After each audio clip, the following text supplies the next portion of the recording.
that came out of the modern world began 500 years ago with the great exploration and conquest and so forth, and the invention of printing and the emergence of science, that you can't separate the idea of race.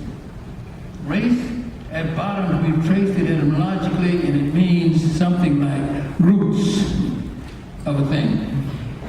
That's really what it means.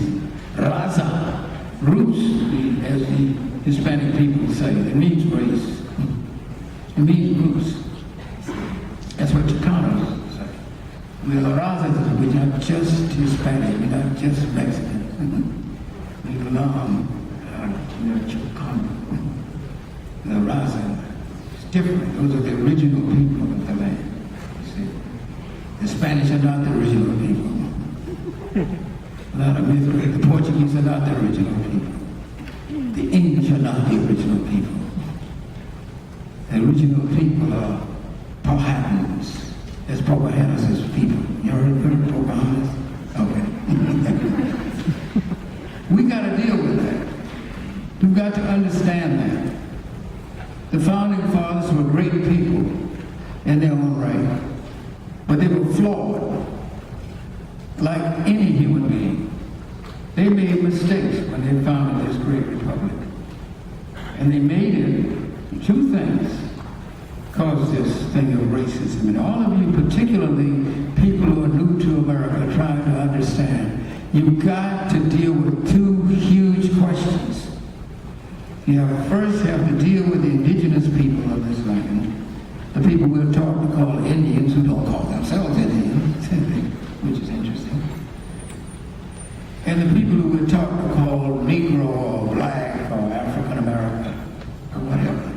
If you don't have some insight into those experiences, you will never understand America at the root. It's impossible to understand this complex. The two oldest stories in America are the indigenous people who we should respect.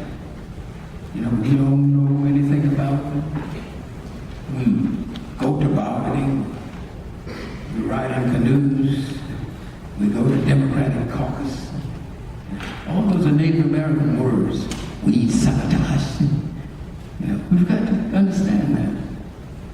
You've got to understand Africans who've been here for 14 generations since Jamestown. Before most white people knew America was in the world and Europe, Africans were here. The same place where Pocahontas was, and John Smith, and so forth. The first generation of American people are indigenous people. A place you call Virginia, they didn't call it Virginia.